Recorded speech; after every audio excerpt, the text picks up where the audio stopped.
Good morning to all class four students आज हम हिंदी करेंगे। ओके, तो आप अपने क्लास 4 के हिंदी बुक निकालो और पेज नंबर 23 पे आ जाओ। That is the chapter 3 Swami Vivekananda. Okay, तो आज हम विवेकानंद के बारे में जानेंगे।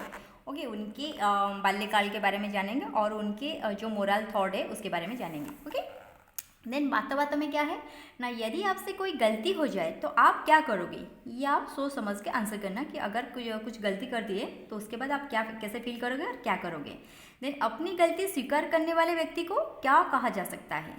ओके, तो विश्व में कुछ ऐसे महान लोग हुए हैं जिन्होंने अपने कार्यों से अपने समाज और देश का नाम ऊंचा किया है, अपने ज्ञान से संसार को नई दिशा दी। स्वामी विवेकानंद ऐसे ही संत थे जिन्होंने अपना सब कुछ मानव जाति के कल्याण के लिए भेंट कर दिया। तो आज हम स्वामी विवेकानंद के बाल्यकाल के बारे में जानेंगे। अरे नरेंद्र, चतुर भिक्षु की कहानी सुना दो। नहीं, गुरुजी आने वाले हैं।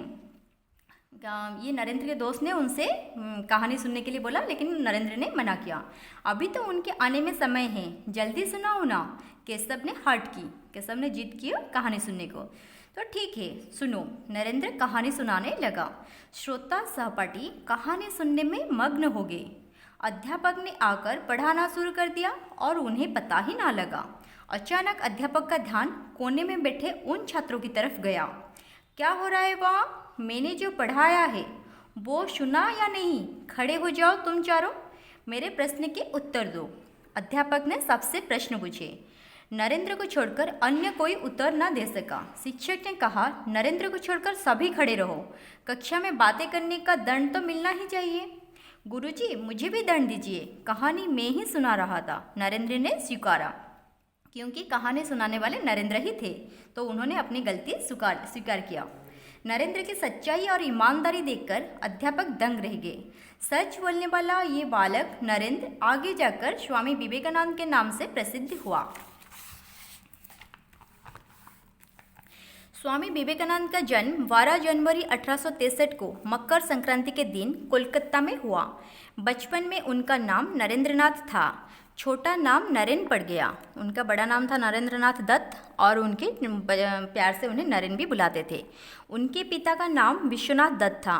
वो उच्च न्यायालय के वकील थे। अंग्रेजी भाषा ज्ञान और भाषण कला नरेंद्र को विरासत में मिली। उनकी माता भुवनेश्वरी देवी धार्मिक महिला थी। वो नरेंद्र को रामायण महाभारत के किस्से कहानियाँ सुनाती थी, जिससे नरेंद्र में धर्म के प्रति रुचि उत्पन्न हुई। उन पर माँ का विश्वास विशेष प्रभाव रहा। उनकी बुद्धि कुशाग्र थी। वो कक्षा में प्रथम आते थे। उन्होंने छोटी उम्र में ही महान ग्रंथों का अध्ययन कर उन्हें याद कर लिया था। उनमें नेतृत्व करने का अद्भुत गुण था। उन्हें व्यायाम, कुश्ती, घुड़दौड़, तैराकी का भी शौक था। वो सुंदर काया और बहुमुखी प्रतिभा के धनी थे। उनके गुरु रामकृष्ण परमहंस थे।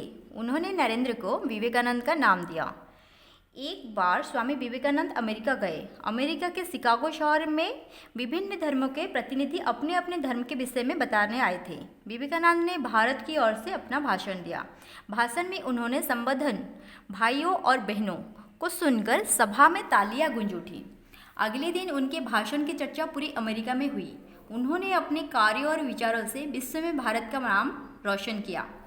विदेश भ्रमण के दौरान एक दिन विवेकानंद ने देखा कि कुछ लड़के नदी में तैर रहे अंडे के छिलके पर निशाना लगा रहे थे। किसी का निशाना ठीक नहीं लग पा रहा था। विवेकानंद जी उनके पास गए और लगातार कई बार सही निशाना लगाए। उन लड़कों ने हैरान से पूछा, आप ऐसा कैसे कर लेते हैं?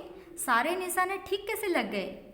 तब उन्होंने कहा, अपना पूरा ध्यान काम पर लगाओगे तो सफलता जरूर मिलेगी। वो केवल एक संत ही नहीं, देशभक्त, वक्ता, विचारक, लेखक भी थे। उनका संदेश था, उठो, जागो और तब तक ना रुको जब तक मंजिल प्राप्त ना हो। ओके स्टूडेंट्स, तो आज हम विवेकानंद के बारे में जाने, तो अगले क्लास में हम इसके क्वेश्चन आंसर भी करेंगे। Okay, thank you, God bless you.